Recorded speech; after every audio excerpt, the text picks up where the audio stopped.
Hola, soy María Teresa Priego. Bienvenidos Abiertamente. 2 de octubre no se olvida. No se olvidan esos meses telúricos en los que las reivindicaciones del movimiento estudiantil sembraron la esperanza enorme y colectiva de un nuevo México. El antiautoritarismo, la defensa de los derechos humanos, la demanda de la liberación de los presos políticos, la rebelión contra los medios de difusión, no solo amordazados, sino vendidos. La toma de las calles, la liberación de las palabras con sus frases que iniciaron una revolución simbólica. Prohibido prohibir. Seamos realistas, exijamos lo imposible. Únete, pueblo, únete. Esa maravillosa oleada de conciencia social y política. Las y los jóvenes valientes, solidarios, lúdicos. La memoria de los movimientos sociales que precedieron al 68 y la manera en que el 68 fue un parteaguas para todo lo que vino después. Convertir el trauma de la noche de Tlatelolco en referencia de lo insoportable, pero también de la voluntad de transformar que guió a los estudiantes, a las estudiantes, a los profesores, a las decenas de miles de personas que se sumaron. Conversemos hoy de esos meses que sembraron a México con 2 entonces estudiantes que lo vivieron desde adentro.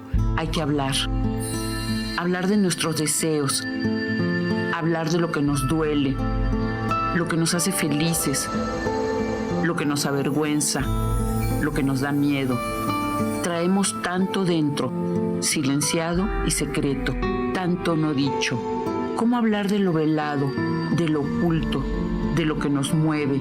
Las palabras que nombran tienden puentes y construyen futuros. Ayudan a escucharnos y respetarnos. Cada cabeza es un mundo, una munda. Somos cada una, uno, tan singulares y tan diversos. Conversemos de eso y de casi todo, abiertamente. Hemos sido tolerantes hasta excesos criticados, pero todo tiene un límite. Artículo 89. Las facultades y obligaciones del presidente son las siguientes. Sexta, disponer de la totalidad de la Fuerza Armada Permanente, o sea, del Ejército Terrestre, de la Marina de Guerra y de la Fuerza Aérea para la seguridad interior y la defensa exterior de la Federación. No había acabado de hablar cuando se oyó un gran ruido, un ruido atronador de camiones y de carros blindados. Y la plaza fue literalmente rodeada por los 4 lados, porque el edificio donde nosotros estábamos, ese tercer piso donde estaban los estudiantes, da a la plaza. Y a cualquier parte a donde miráramos, veíamos llegar camiones y carros blindados. Al fondo, frente al edificio, hay una especie de paso superior, y se plantaron en el mismo. Los camiones se abrieron y los soldados salieron ya disparando, pero no disparando al aire, disparando hacia abajo. Los fusiles no los dirigían hacia arriba, los dirigían hacia abajo. Durante 2 o 3 minutos quedamos estupefactos, consternados por todo esto. Era una especie de pesadilla. Estaba más allá de lo absurdo, porque no había surgido nada que pudiera justificar la llegada de estas tropas. Estaban diciendo que querían empezar el lunes la huelga del hambre. Los chicos empezaron a escapar. Sócrates, que aún no se había dado cuenta de que estaban verdaderamente disparando contra la multitud, fue hacia el micrófono y dijo: compañeros, calma, calma, calma. Es una provocación, es una provocación. Pero ellos continuaban escapando, queriendo avanzar, y en un momento dado yo comencé a verlos caer, ¿sabes? Como cuando vas a cazar y las liebres corren, como hacen las liebres cuando les dan, hacen una especie de cabriola y luego se quedan quietas ahí.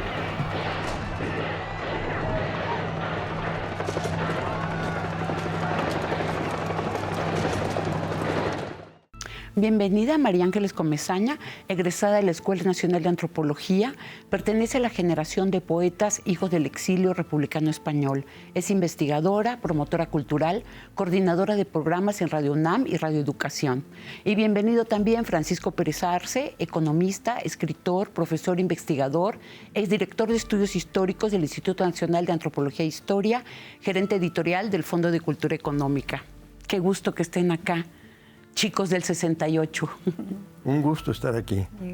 Yo también, me da muchísimo gusto y que nos convoque un tema muy nuestro, ¿no? Muy para nosotros. Sí, y que sigue siendo nuestro, de eso se trata, creo, eso me importa mucho. Tú estabas en la brigada de antropología, tú estabas en la de la Facultad de Economía.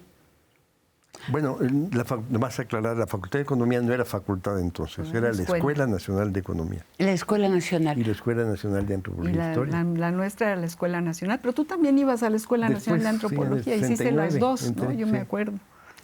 A ver, a mí me gustaría empezar, María Ángeles, ¿cuándo fue el primer momento donde tú dijiste, aquí está sucediendo algo en lo que tengo que participar? Híjole, qué pregunta, María Teresa. Hay como una especie de latido muy profundo cuando uno menciona el 68. Específicamente no sé qué día o cómo fue, o vinieron rumores de la UNAM, fundamentalmente de la UNAM, hablando de lo que estaba pasando en la Ochoterena, en los golpes que se dieron, o una de las vocales, la vocal, ¿qué vocal vocacional. era? La vocacional, perdón. Sí, la vocacional 2 y la vocacional 5. 6, que se agarraron a golpes. Que eso fue cerca del 26 de julio, ¿no? Cerca del 26 de julio. Y también yo iba a la manifestación en favor de la Revolución Cubana.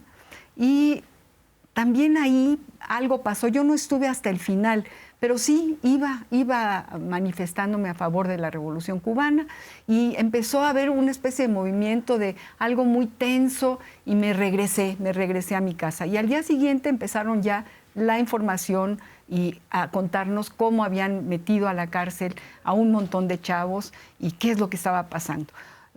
Yo creo que, fíjate, ahorita que me haces esa pregunta, qué difícil contestarla. ¿Cuándo empezó el 68? A mí me llegó el 68 como una especie de necesidad absoluta. Es decir, mis amigas y yo pertenecíamos a nuestras pequeñas familias, no salíamos, éramos unas niñitas muy bien portadas, y de pronto se abre como una perspectiva, no sé cómo, María Teresa, no sé qué esa perspectiva, de dónde sale, pero llegan las noticias de la UNAM, las noticias, y empezamos a hablar entre unos y los otros, ¿no? Y en la ENA, donde yo estudiaba, yo entré a la ENA justamente en 68, llevaba pocos meses de empezar la carrera porque era el primer semestre, ¿no? Y bueno, fueron como gotas de información que llegaron a la pequeña escuela que estaba en el museo, y que era una maravilla porque ahí estudiamos en el Museo Nacional de Antropología. Pero qué interesante lo que dices. Tus amigas y tus niñitas buenas percibieron que no solamente era un movimiento colectivo, sino era la oportunidad de un movimiento también de liberación interior, ¿no? De cambiar modos de vida. Paco, ¿cómo fue para ti?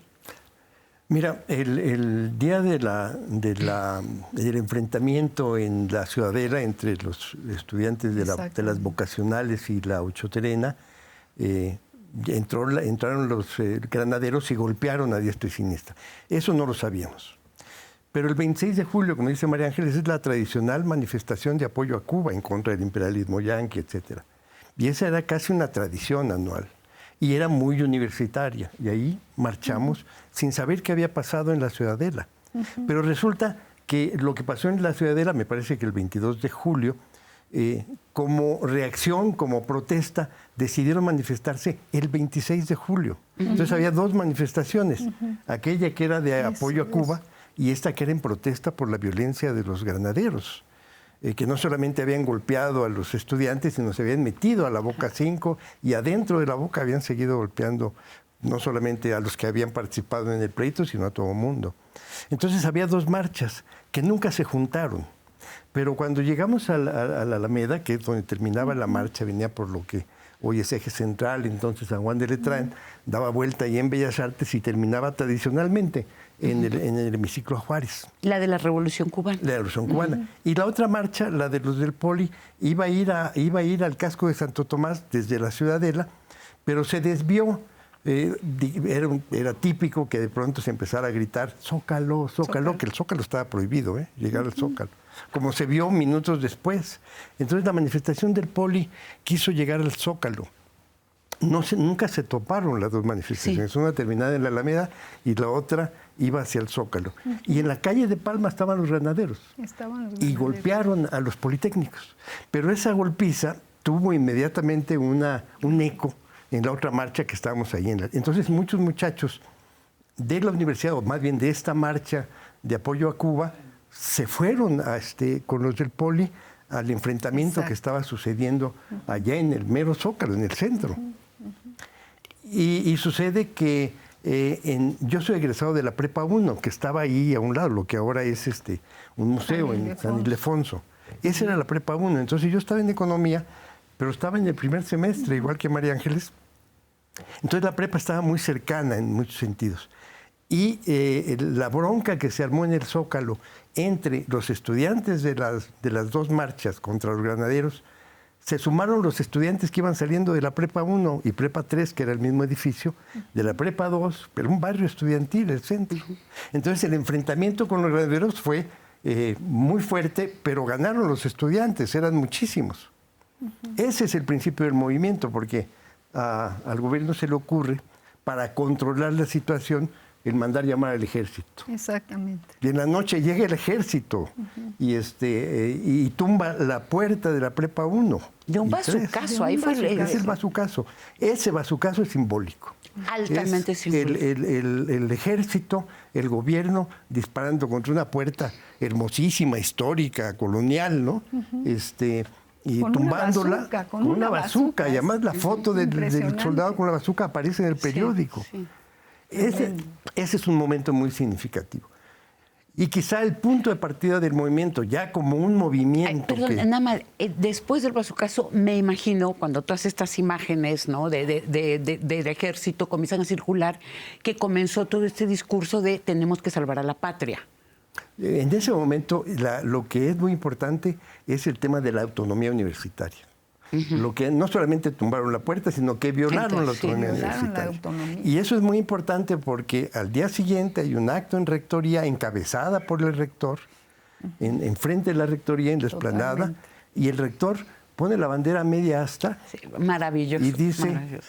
Hoy es un día de luto para la Universidad Nacional porque la autonomía ha sido violada. Y qué extraordinario rector, ¿no es cierto, Barrio Sierra? Vamos a ir a un corte, ahora regresamos. Abiertamente, continuamos.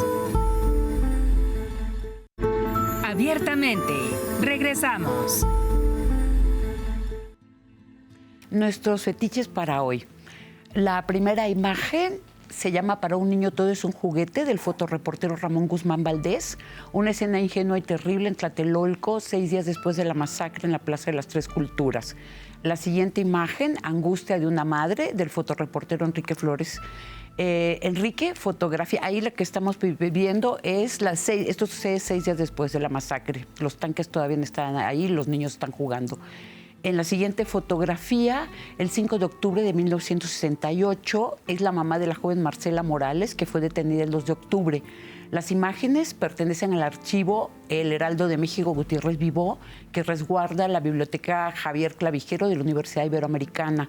También pueden encontrarse en el sitio Memórica del Archivo General de la Nación, al que podemos acceder por internet. El portal de Memórica de verdad se los recomiendo muchísimo porque es una herramienta muy valiosa para aprender de los más distintos temas de la historia de México, movimientos sociales, lo que busquen a partir de documentos originales. Es un archivo valiosísimo.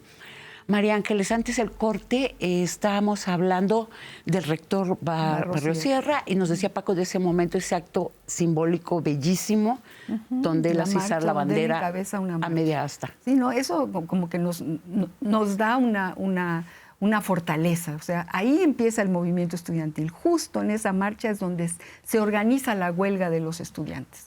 Justo en esa marcha empieza realmente a hacerse una organización social de los estudiantes. El rector era como una especie de nuestro papá, ¿no? Apadrinó solidariamente y además con una conciencia increíble y con una manera tan sencilla y tan... Él no hablaba fuerte, no, decía pocas palabras, pero eran las justas, las que tenían que ser. Pero y qué se interesante atrevió. que tú lo menciones como el padre, porque es justamente el padre amoroso, generoso y leal, ¿no? Si esa hubiera sido su figura, lo contrario del padre autoritario que era en ese momento el presidente de la República. Totalmente, para los eran mexicanos, los el dos padre polos, despótico. ¿no? Totalmente, totalmente. Un personajazo fantástico y como tú decías, además con una presencia impecable, guapísimo y con un alma muy especial, estos mexicanos fantásticos, ¿no? Que aparecen en la historia de repente y encabezan cosas maravillosas, importantísimas, ¿no? Como esta. Él realmente pues nos cubrió a sus estudiantes, éramos sus estudiantes. Todas las facultades éramos los estudiantes del rector Barros Sierra.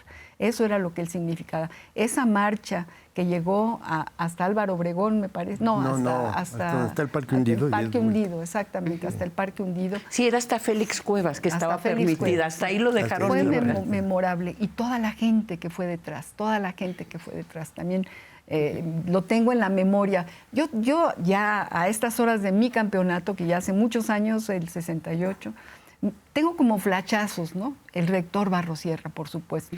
Es una lección de vida, una lección de... Sí, de ética, totalmente de acuerdo, de vida. Lección de vida.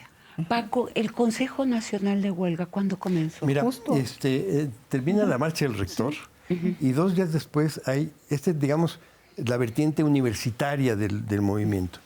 Y 2 días después hay una marcha del Politécnico, que va de Zacatenco hasta el casco de Santo Tomás. Es una marcha larguísima. Y al terminar esa segunda marcha, una va de norte a sur, y de norte al centro, y la otra va del sur al norte.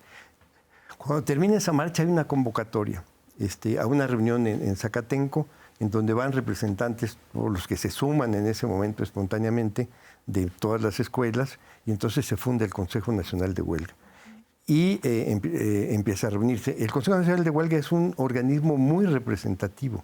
A partir de ese día se dice que solamente van a participar los representantes de las escuelas en huelga. 3 representantes. Sí. Entonces era un organismo 3 representantes por escuela. Por cada escuela. Cuéntenme electos algo, en asamblea, eso es importante. Algo que me da una oleada de nostalgia de lo no vivido, y es el ambiente.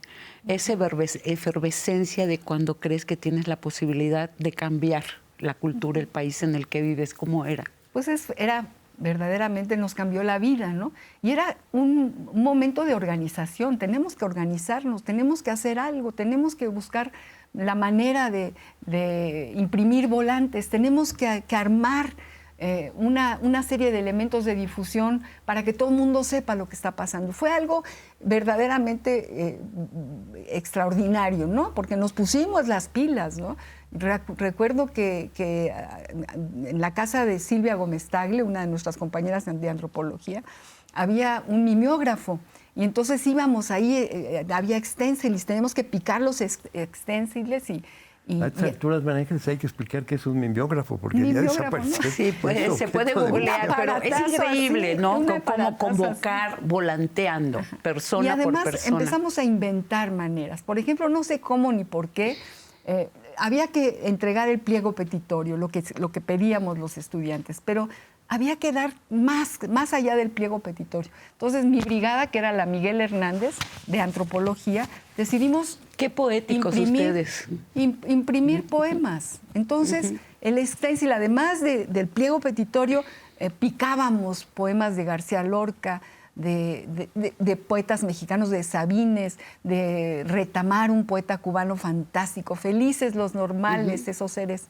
Tiene un poema impresionante sobre justamente los normales, ¿no? Que eso a ti te puede interesar muchísimo. Esos seres extraños, los que nunca han tenido una madre loca, un padre borracho, ¿no? Ahí picábamos el poema de Fernández Retamar, poemas de Sabines. Nos parecía que era una manera de crear un movimiento. La poesía se convirtió realmente en un arma cargada de futuro, como diría. Sí. Estaba pensando, cuando veo todo esto de la poesía, porque fue también una constante con otros movimientos, ¿no? Por ejemplo, con la Primavera de Praga, con el Mayo francés, ¿no? Que era de una poesía también maravillosa. ¿Tú crees que esos movimientos influyeron de alguna manera en lo que sucedió después en México? De alguna manera. Es decir, yo creo que el movimiento de México, como todos los movimientos estudiantiles del 68 que hay en muchos países, tienen una causa interna, pero inmediatamente se conectan con los otros movimientos en términos imaginarios, ¿no? Entonces, el movimiento estudiantil en México nació, como lo dijimos ahora, por una causa propia. Una casualidad casi. ¿no? Claro. Casi una casualidad. Y lo que es una respuesta a una actitud muy autoritaria del gobierno. Es un movimiento en contra de un Estado autoritario. Eso es. El pliego petitorio que dice María Ángeles, los famosos 6 puntos, tú los analizas y todo significa estamos en contra de un Estado autoritario. El primero es libertad de presos políticos. Y estamos por los derechos de las personas, porque uno de los puntos era, ¿cómo se llama esto? Que estaba prohibido reunirse, pero discúlpame, se me olvida ahora cómo se nombra, estaba en el pliego petitorio. Sí. Más de 10 personas ya era vulnerable. Los 6 puntos eran, primero, libertad de presos políticos. Segundo, era la derogación del artículo 145 del Código Penal, que es un artículo que tipificaba el delito de disolución social por el cual estaban presos, entre otros, los líderes ferrocarrileros. Un ícono que se levanta muy pronto es el de Demetrio Vallejo, que era un preso político, llevaba 10 años en la cárcel, ¿no? Y había muchos otros, los del movimiento médico, campesinos, había muchos presos políticos. Entonces, decir libertad presos políticos quiere decir libertad desde Vallejo hasta los estudiantes que detuvieron unos días antes, ¿no? Exacto. Entonces, el pliego de los 6 puntos es un pliego en contra de un Estado autoritario. Un punto era la desaparición del cuerpo de granaderos, los que ejecutaban la represión, ¿no? Y la destitución de los jefes de policía, de Cueto y Mendiolea, ¿no? Había que destituir. Se me hace fascinante en medio de todo esto, cómo, digo, pensando en esto de lo personal es político, cómo también comenzó un cuestionamiento del autoritarismo hacia adentro de la familia, cómo viene después, en los años 70, los movimientos feministas, o sea, todo lo que se generó. Lo que se generó después, pero fíjate que algo muy importante fue la gente. Todos nos apadrinaron. Yo me acuerdo que algo que me conmovía profundamente era, íbamos a todas las colonias, yo vivía en la colonia Lindavista, en el norte, pero íbamos a muchas colonias con nuestros volantes. A los mercados. Y nos regalaban. Cuídense, muchachos, cuídense. A ver, vénganse a tomarse una agüita de tamarindo. Aquí tengo, le doy un taquito. Era una cosa tan impresionante. Primero, ganar la calle. La calle era nuestra. Estábamos locos, ¿no? Porque no era nuestra, pero nosotros estábamos seguros que sí, que caminábamos en nuestras calles, la ciudad era nuestra, de norte a sur. Y la gente nos cuidaba. ¿Te acuerdas, Paco? Era a punto verdaderamente de hacerme llorar. Es que qué belleza vivir algo así. La gente nos cuidaba, nos regalaba cosas. Y íbamos con nuestros botes a boteábamos. Hacíamos toda una serie de actividades muy bien organizadas. Llegábamos en la noche, teníamos nuestras listas para ver que no le pasara nada a nadie, ¿no? Y era multitudinario, era impresionante. Subíamos a los camiones, el chofer del camión también. ¡Órale, muchachos!, ¿no? Era verdaderamente algo muy, muy entrañable, muy entrañable. Es decir, sí había autoritarismo antes y rompimos esquemas, ¿no? Que luego produjeron movimientos muy importantes como el feminismo. Se me hace bien importante la tener alegría claro. del 68. La alegría de saber que tu ciudad es tuya, de que estás seguro, de que te cuidan todos, de que te están mirando y están de acuerdo, ¿no? Y te impulsan. O sea, es decir, hubo un movimiento social importantísimo en la social, en político, la Ciudad de México, emocional, cultural. Exactamente. Paco, las siguientes fechas importantes para irnos ubicando. Mira, la ciudad era nuestra, como dice María Ángeles. Tomamos primero las escuelas. Es muy importante eso porque teníamos auditorios, teníamos mimeógrafos, teníamos salones y teníamos un lugar donde vivir libremente.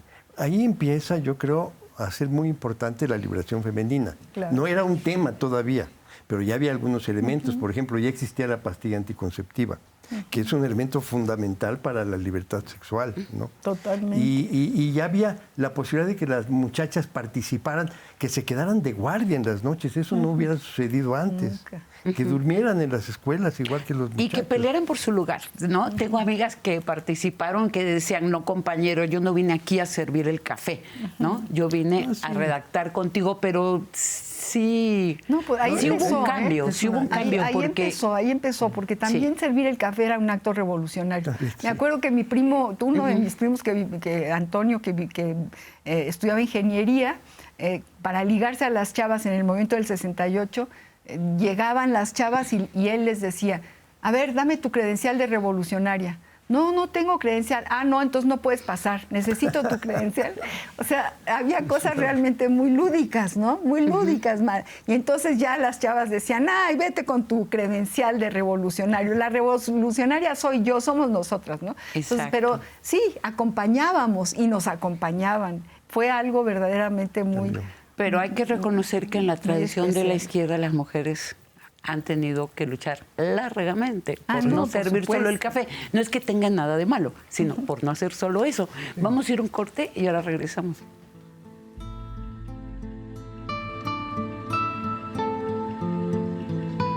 Abiertamente, continuamos. Abiertamente, regresamos. Gracias por seguir con nosotros en Abiertamente en esta conversación. 1968, todo eso que significó, en qué se tradujo ese maravilloso movimiento social tan lleno de poesía. Y María Ángeles escribió un poema que se llama El verso que aún no terminó y que quisiera compartir con ustedes. Muy bien, María Teresa. El verso que aún no acabo. Que aún no acabo. Este poema está escrito en el cincuentenario del 68. Dice así: fuimos nosotros los que empujamos nuestras sombras, los que corrimos hasta alcanzarnos, aquellos otros que pensamos sumar a nuestro viaje. Las miradas fugaces testificaron el impulso. Prendimos palabras en los brazos de calles y avenidas. Nosotros íbamos entre las palabras. Fuimos el sueño que nos recorría, las brigadas, el trabajo de campo, la dulce certidumbre del verbo ser. Fuimos las asambleas en Ciudad Universitaria, los poemas de Fernández Retamar, de García Lorca y de Miguel Hernández saliendo de un mimeógrafo. Fuimos el magnavoz, la música que retumbaba en la Plaza del Zócalo, la manifestación silenciosa en la Avenida Reforma. Fuimos las respuestas en el viento, los que nos atrevimos a imaginar un mundo diferente. Imagine all the people. Fuimos la mira del batallón Olimpia, las luces de Bengala el 2 de octubre, el miedo en Tlatelolco, la entrada a Lecumberri a llevar víveres.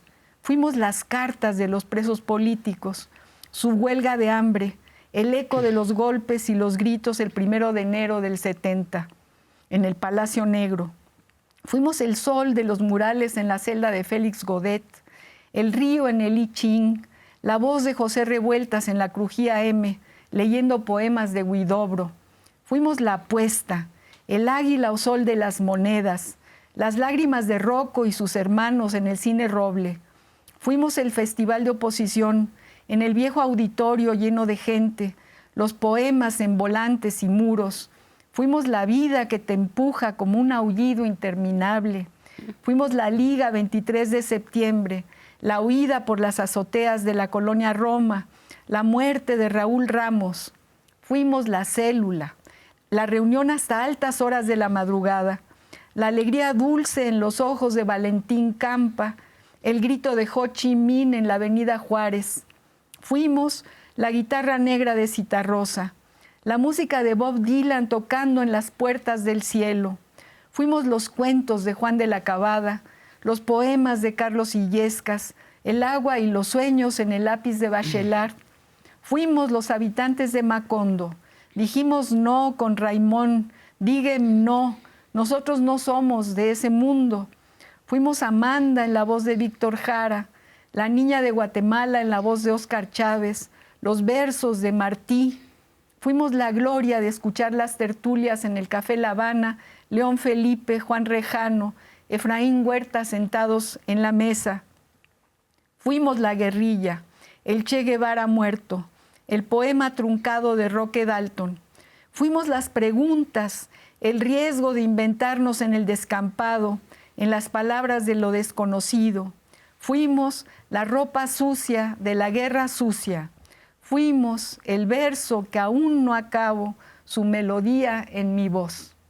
Wow. Muchas gracias, María Qué Ángeles. poema, María Ángeles. Qué hermoso, qué hermoso. Muchas Esto gracias. es a los 50 años de nuestro movimiento que nos cambió la vida y nos hizo lo que somos. Y cambió la vida al país, no solo a Y nosotros. cambió la vida al país. Paco, la toma de Ciudad Universitaria, esa es una pregunta. Y te quiero preguntar también, porque siempre tengo una enorme curiosidad, hay esta leyenda urbana de que estaba allí Alcira y que entró el ejército y que en los altavoces sonaban los poemas de León Felipe. ¿Es verdad? En la No, voz de León Felipe. No es, en la una, voz. no es una leyenda urbana, es cierto. Es real. Ah, es que hay quien dice es que sí, hay ese quien día dice que no. murió, ese día murió León Felipe. El día anterior, ¿no? Había muerto. El día que entra, o el día anterior, el día que entra el ejército a Ciudad Universitaria, por eso lo está poniendo. No porque esté entrando el ejército, sino porque está haciendo un homenaje en lo que se llamaba radiofilosofía, que era un altavoz. Y ahí pone la... estaba sucediendo en la toma Sí. de... sí, Entonces, se escuchaba hay la toma entra el ejército, entran los tanques y no sé exactamente en qué momento, ¿no? Pero está en el altavoz, está la voz de León Felipe. El poema de su Qué poema. lástima.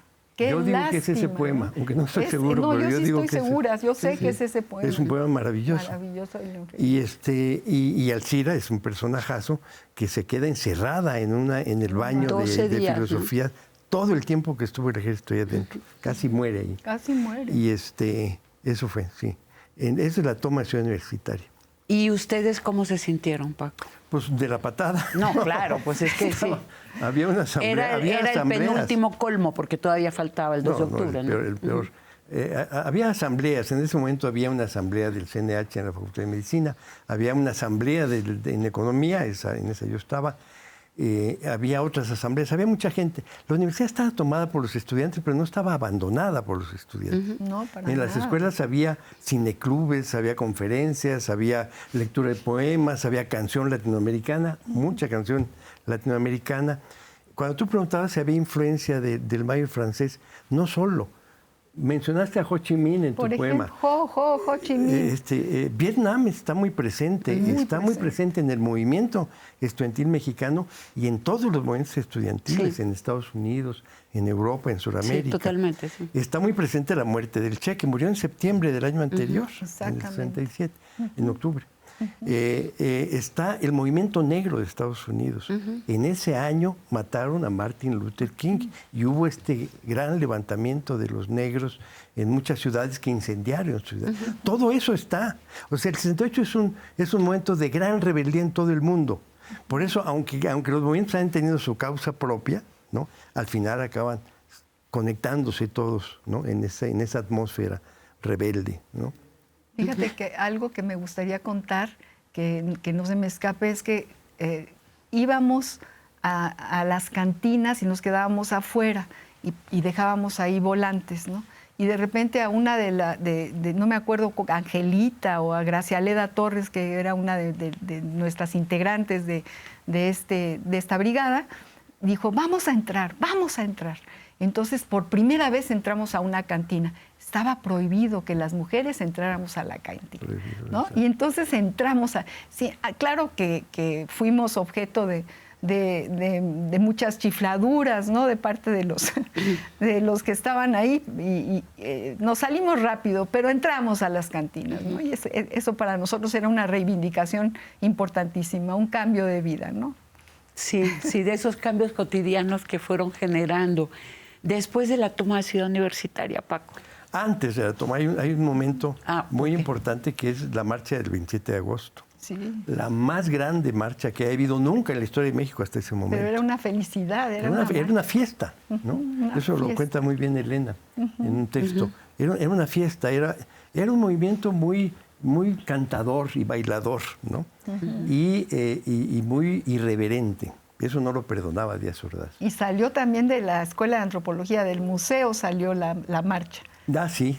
Salió Dos o tres marchas salieron del museo. La silenciosa, que es muy importante. La del silencio, que es en septiembre. Importantísima. ¿No? Y esta que porque fue... esa de agosto, del 27 de agosto, es la marcha más grande, pero que tiene un final agrio. Porque se queda una guardia en el Zócalo y a las 12 de la noche sale el ejército y desaloja el Zócalo. Y esa guardia que se quedó ahí era para obligar al presidente a contestar el pliego de los 6 puntos y otra cosa, diálogo. A establecer el diálogo público, que era la otra gran demanda, una demanda verdaderamente revolucionaria. Diálogo público con el presidente. Eso era algo inaceptable. Con ese presidente. Y con ese presidente. Entonces, esa marcha, esa gran fiesta, termina de una manera agria por este desalojo. Y entonces viene el informe del presidente, en donde hay la amenaza directa de que va a utilizar el ejército y todas las fuerzas del Estado para acabar con el movimiento. Lo dice casi con todas sus letras.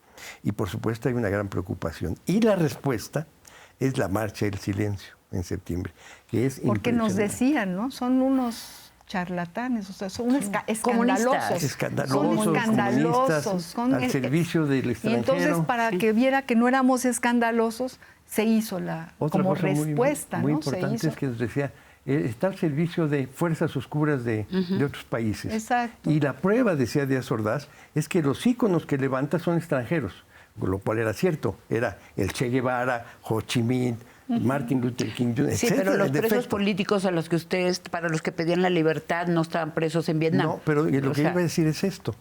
En la marcha del silencio acordó el CNDH no sacar a los íconos extranjeros. Y entonces, ¿quiénes salieron? Emiliano Zapata, Pancho Villa, Lázaro Cárdenas, Flores Magón. Por primera vez un movimiento de masas reivindica una parte de la historia de la revolución, ¿no? No todos los héroes de la revolución, sino algunos. Eso me parece muy importante porque es como una especie de toma de conciencia, de romper con esa idea de los héroes son todos iguales. No son todos iguales de la revolución. No es lo mismo Calles y Venustiano Carranza que Zapata y Villa. Y el movimiento opta por Zapata y Villa, ¿no? Y luego, eso es en septiembre, ¿no? Y luego viene la toma de Ciudad Universitaria, después de la marcha. Que es de la respuesta a eso, es el ejército en la universidad. Y entre la toma de Ciudad Universitaria y el 2 de octubre, ¿qué ocurre? Bueno, o sea, en el informe la amenaza estaba puesta. Ocurre que el rector presenta su renuncia. Sí. Y entonces la Junta de Gobierno no se la acepta. No, y todos los directores de las facultades se reúnen para hablar con Díaz Ordaz y decirle que no le acepte la renuncia al rector. La Junta de Gobierno, ¿no? La Junta de Gobierno y todos, ¿no? Todos los directores de las facultades, yo recuerdo esa. Algunos estaban en contra, pero sí la mayoría. La mayoría, ¿no? Y en ese momento... Ifigenia fue la que le habló con el Ifigenia fue detenida cuando entró el ejército. Sí. La directora de la Facultad de Economía, de la Escuela de Economía, era Ifigenia Martínez. Y fue detenida. Hay una foto al día siguiente en la prensa donde está detenida dentro de un camión del ejército. Y lo que sucedió después es que la presión de la sociedad fue muy fuerte, la no aceptación de la renuncia del rector y el retiro del ejército. Esto se retira de la universidad. Y ya estaba convocada la manifestación de Tlatelolco, que iba a ser de Tlatelolco al casco. Ya estaba convocada. Al casco de Santo Tomás, porque esa seguía tomada por el ejército. Entonces se pensaba que esa marcha era para exigir que también saliera él. Pero antes de eso, ya estaba muy cerca la fecha de la inauguración de los Juegos Olímpicos. Y había mucha preocupación de ambos lados, del gobierno y también de nosotros, porque no queríamos una provocación, ¿no? Entonces se empieza a hablar de una posible tregua y se establece una conversación entre dos representantes del presidente y representantes del Consejo Nacional de Huelga. Y se hace la reunión. Nosotros pensamos que iba a haber una especie de tregua olímpica para que no hubiera provocaciones. Se hace la reunión y la reunión se hace el 2 de octubre en la mañana.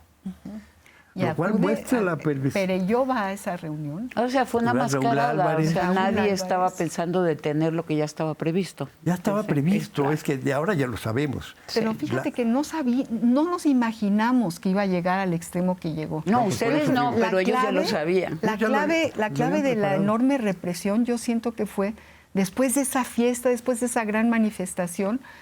Yo me acuerdo que yo me quedé en el Zócalo. Sí. Entraron los tanques, Paco y María Teresa, tan arranques al Zócalo, ¿no? Permítame un segundito, porque nos tenemos que ir a un corte. Regresamos con nuestra esquinita de lecturas y películas. Abiertamente, continuamos. Abiertamente, regresamos. Nuestra esquinita de lecturas y películas, los libros. El Movimiento Estudiantil de México, del investigador de la UNAM, Ramón Ramírez, lo escribió entre noviembre de 1968 y febrero del 69. Da cuenta de los hechos ocurridos a partir del 22 de julio hasta el momento en que se declaró disuelto el Consejo Nacional de Huelga en el mes de diciembre. Se publicó en 1969. Es una obra que Carlos Monsiváis recomendaba mucho. La noche de Tlatelolco, de Lenita Poniatowska, entrevista con estudiantes, líderes estudiantiles, intelectuales, maestros, obreros, amas de casa, el mosaico de las voces del 68, una reivindicación del compromiso, y ella trabaja mucho con la alegría del movimiento y una denuncia de la masacre en la Plaza de las Tres Culturas y la prisión política en Lecumberri. Se publicó en 1971. Los días y los años, del escritor Luis González de Alba, integrante del Consejo Nacional de Huelga, detenido por el Ejército el 2 de octubre. La crónica Testimonio fue escrito durante su encarcelamiento en Lecumberri y se publicó en 1971. Amuleto, del escritor Roberto Bolaño, el libro homenaje que escribió para la poeta uruguaya Alcira Scouts Cafo, quien durante la ocupación de la UNAM en septiembre permaneció 12 días, como nos explicaba ya Paco, oculta en un baño aterrorizada. Amuleto se publicó en 1999. Alcira, bajo el nombre de Auxilio Lacouture, es también un personaje de la novela de Bolaño, Los detectives salvajes. El 68, La tradición de la resistencia, del escritor Carlos Monsiváis, publicado en 2008, hace un recorrido del movimiento y un análisis de lo que ha sido su legado para él, un parteaguas en términos del avance de los derechos humanos en México. Las películas, Rojo Amanecer, dirigida por Jorge Fons, un 2 de octubre en el edificio Chihuahua en Tlatelolco, desde la vida de una familia en la que 2 de sus integrantes pertenecen al movimiento estudiantil. Los muchachos marchan hacia el mitin y aparecen policías, tanques, las temibles luces de Bengala. Nadie entiende cómo se desata el horror.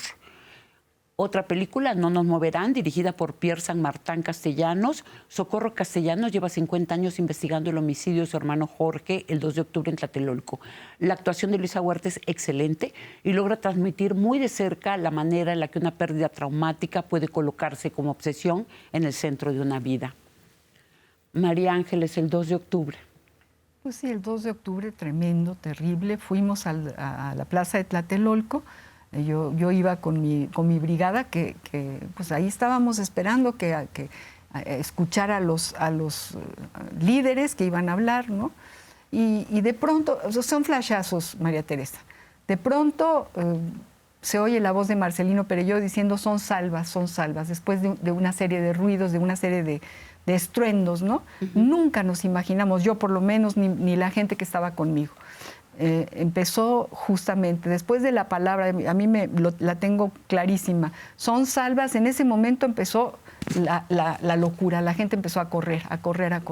Todos nos desperdigamos. Yo estaba con Gita Schiffer, una cineasta, por cierto, y Gita y yo nos mirábamos a los ojos. Lo último que recuerdo es la mirada de Gita y correr como loca hacia donde están las banderas o las astas banderas en Tlatelolco y dar un brinco y meterme junto con otra compañera de antropología, Britzi Lameiras, al edificio 2 de abril, donde entramos como muchísima gente y estábamos apiñados, tocando a las puertas para que nos abrieran. Por supuesto no nos abrieron, todo el mundo estaba aterrorizado.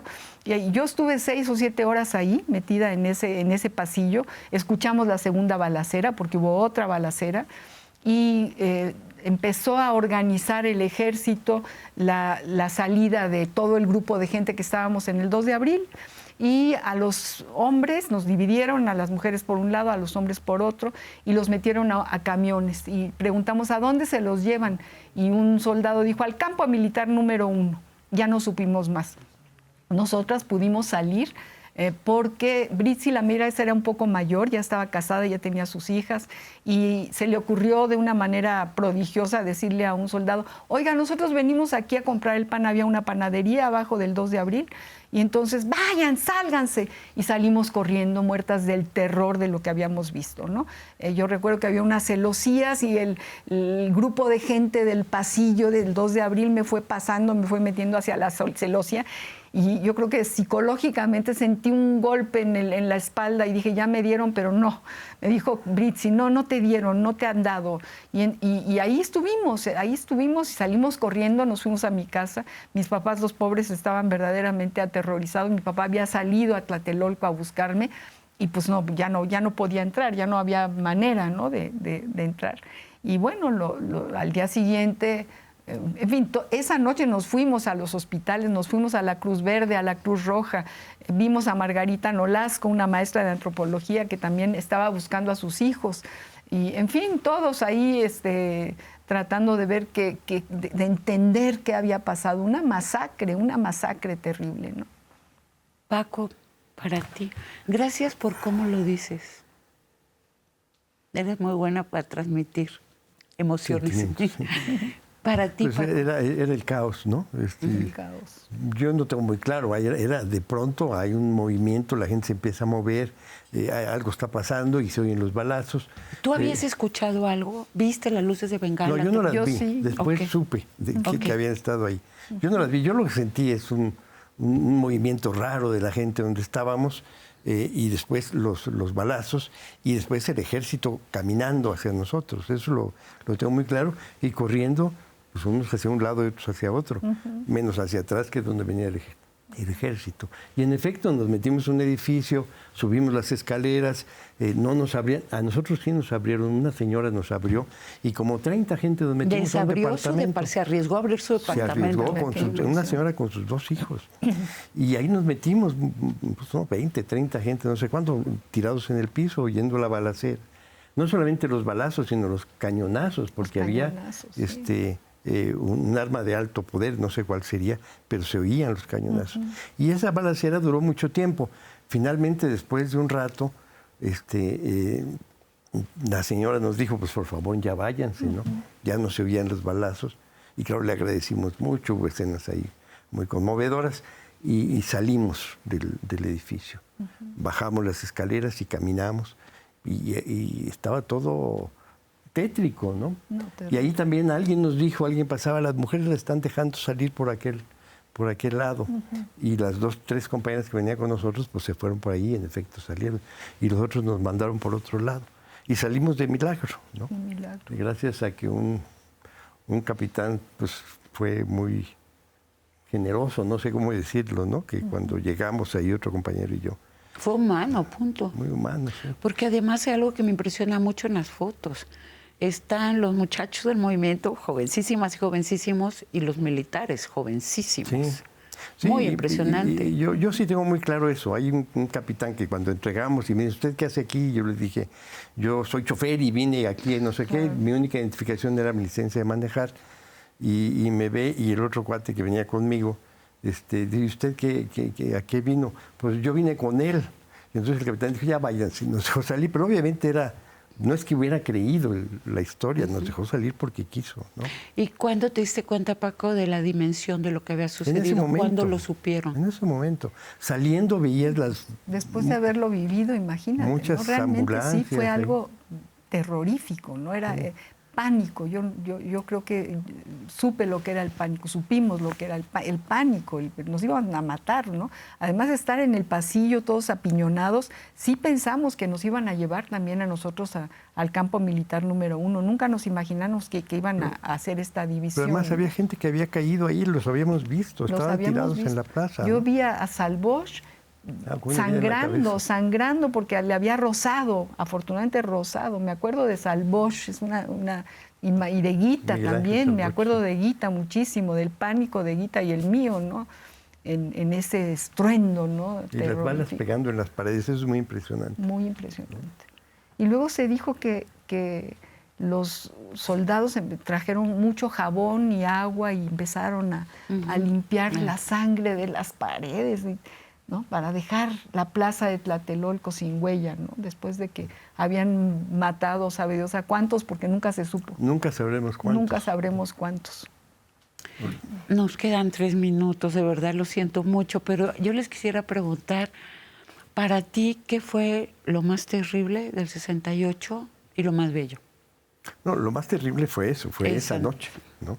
Esas escenas que vivimos, ese caos que había alrededor de la plaza. Y la inmensa traición de un gobierno. La inmensa traición, bueno, digamos que no creímos que fuera a llegar a ese nivel. Pues sí. No es que confiáramos, bueno, simplemente sí, claro. pensamos que políticamente no podían hacer eso, que era un momento de establecer un diálogo mínimo para que la situación no se destapara, ¿no?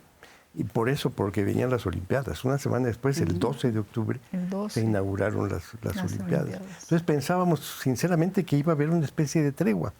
Era inimaginable. Esa es la noche el momento más duro, por supuesto, inolvidable. El 2 de octubre no se olvida, es una frase que casi 60 años después sobrevive por eso, por el tamaño de esa masacre. Claro. La decisión y la responsabilidad directa del presidente de la República, del secretario de Gobernación, del Ejército, no pueden salvarse, son los culpables. Son los culpables de una masacre, ¿no? De una masacre terrorífica. ¿Y lo más bello, Paco?